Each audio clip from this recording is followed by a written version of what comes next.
ভালোবাসা নাকি অমর প্রতিজ্ঞা, কালনাগের দংশন ও যাকে থামতে পারেনি। হাজার বছর ধরে লোকমুখে ভেসে আসা এক কাল্পনিক প্রেমের গল্প, নাকি এর পেছনে লুকিয়ে আছে কোনো প্রাচীন সভ্য। আজ আপনাদেরকে নিয়ে এসেছি উত্তরবঙ্গের রাজধানী মহাস্থানগড়ের খুব কাছে গোকুল গ্রামে, যেখানে মাটির নিচে শান্ত হয়ে শুয়ে রয়েছে শত বছরের পুরাতন এক স্থাপত্য, যা আমরা চিনি বেহুলা লক্ষিন্দারের বাসরঘর নামে।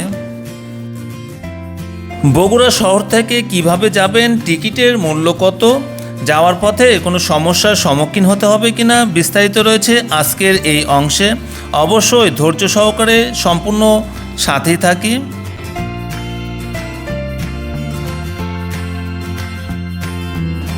বগুড়া শহর থেকে বাস অথবা সিএনজি যোগে মহাস্থান যাওয়ার পথেই গোকুল নামক স্থানে নামতে হবে। ভাড়া পড়বে 20 টাকা, সময় প্রয়োজন 15 মিনিট। এখান থেকে রিক্সা অথবা অটো যোগে মাত্র 10 টাকার বিনিময়ে 10 মিনিটেই পৌঁছে যাবেন গোকুল মেদ অথবা বেহুলা লক্ষিন্দারের বাসর ঘরে। আশেপাশে অস্বাভাবিক সুন্দর রাস্তা এবং গ্রাম পরিলক্ষিত হবে। গোকুল মেধের সামনে পর্যাপ্ত রিক্সা এবং যাতায়াতের ব্যবস্থা রয়েছে। এছাড়াও খাবারের বেশ কিছু দোকান এখানে পেয়ে যাবেন। প্রবেশের বাম পাশেই রয়েছে টিকিট কাউন্টার। জনপ্রতি মাত্র 30 টাকায় প্রবেশ করতে পারবেন এই গোকুল মেধে। তবে বিদেশি যারা দর্শক রয়েছে তাদের জন্য প্রবেশ ফিটা একটু বেশি পড়বে। টিকিট চেক করে আমরা ঢুকে পড়লাম গোকুল মেধে, এবং বাংলাদেশের কোথায় অবস্থান এটার ডিটেলস কিন্তু দেওয়া রয়েছে এই সামনেই।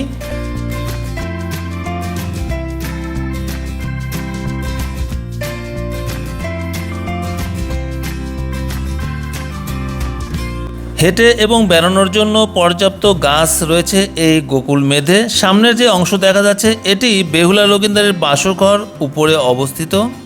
বেহুলা লক্ষিন্দারের বাংলার ইতিহাসে লোককথা অনেকেরই অজানা। বেহুলা লক্ষিন্দারের উপর বাংলাদেশে এবং ভারতে রচিত হয়েছে বহু নাটক ও সিনেমা। আসুন সবাই মিলে জানার চেষ্টা করি। মনসামঙ্গল কাব্যের সেই বিখ্যাত কাহিনী আমরা অনেকেই জানি। চম্পকনগরের চাঁদ সওদাগরের সর্বকনিষ্ঠ পুত্র লক্ষিন্দার এবং স্বর্গের অপ্সরার মতো জন্ম নেওয়া সতী বেহুলা। দেবী মনসার অভিশাপ ছিল বাসর রাতেই লক্ষিন্দারকে দংশন করবে কালনাগ। পিতা চাঁদসাগর কোনো ফাঁকফোকর রাখতে নারাজ ছিলেন। তিনি লোহার এমন এক বাসরঘর নির্মাণ করেছিলেন যেখানে বাতাস ছাড়া আর কোনো কিছুই প্রবেশ করতে পারবে না, কিন্তু দেবশক্তির কাছে তার হার মানতে বাধ্য হয়।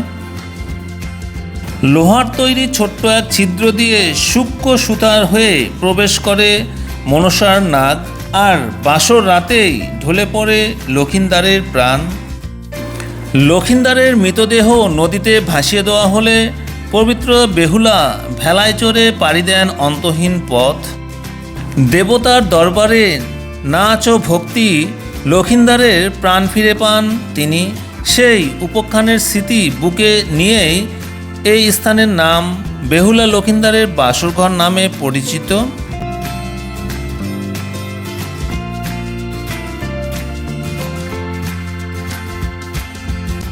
এই বাসরঘরে যাওয়ার জন্য সুনির্দিষ্ট কোনো পথ নেই। চতুর্পাশে রয়েছে বেশ কিছু সিঁড়ি, এর মাধ্যমেই উপরে যাওয়ার ব্যবস্থা রয়েছে।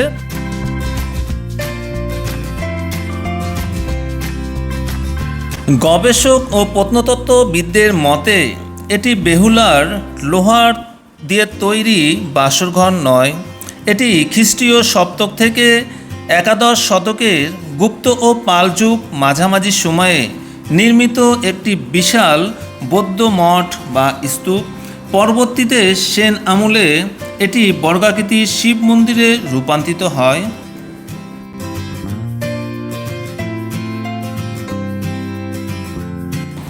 এই মেধে মোট 172টি অন্ধকক্ষ, মাটি ভরা ইটের কুঠরি রয়েছে, এবং উপরের এই অংশেই বেহুলা লক্ষিন্দারের বাসরঘর নামে খ্যাত। এখানে পূর্বে প্রায় 80-90 দশকে চারকোনাকৃতির লোহার একটি ঘর ছিল। যেহেতু এইগুলো মূল স্তূপের ভিত শক্ত করার জন্যই তৈরি মাটি ভরা বিদ্ধ কুঠরি ছিল, তাই এইগুলোতে কোনো সাধারণ দরজা অথবা জানালা ছিল না।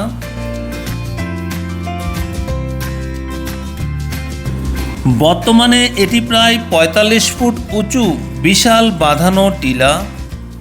এর চূড়ায় রয়েছে প্রাচীন প্রার্থনা কক্ষ এবং পূর্বর দিকে রয়েছে ২৪ কোণা বিশিষ্ট চৌবাচ্চা, ৮ ফুট গভীর জলাধার।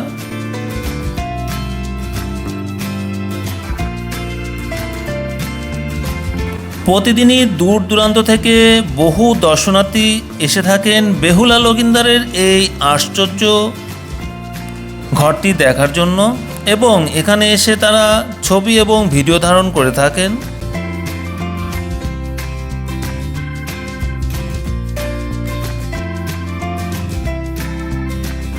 উনিশশো ৩৪ থেকে ১৯৩৬ সালে প্রত্নতান্ত্রিক এলজি মজুমদার যখন এটি খনন করেন তখন তার কেন্দ্রে এটি পাথর পাওয়া যায়। সেই পাথরে ১২টি গর্ত এবং তার ভিতরে ছিল সারের প্রকৃতি আঁকা অমূল্য ক্ষুদ্র স্বর্ণপত্র। এটি ছিল সবচেয়ে ঐতিহাসিক গুপ্তধন, যা প্রমাণ করে এটি ধর্মীয় শিব উপাসনার কেন্দ্র ছিল এই বেহুলা লকিন্দারের বাসরঘরটি।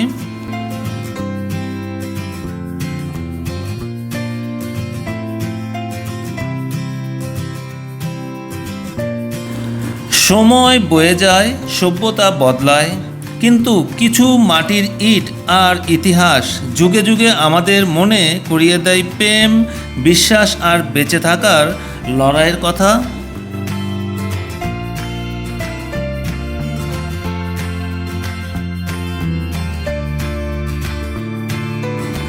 লোককথা না সত্য ইতিহাস, তা বিচারে যাওয়ার চেয়ে হাজার বছরের আগের স্থাপত্যর এই নিখুঁত নির্মাণশৈলী আপনাদেরকে মুগ্ধ করবেই।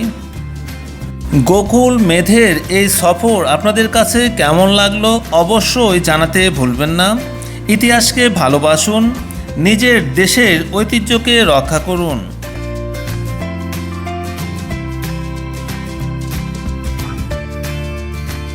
দেখা হবে পরের কোনো গল্পে, নতুন কোনো পথে। ভিডিওটি ভালো লাগলে অবশ্যই লাইক, কমেন্টস এবং বন্ধুদের সাথে শেয়ার করতে ভুলবেন না। সাবধানে থাকবেন, ভালো থাকবেন। আল্লাহ হাফেজ।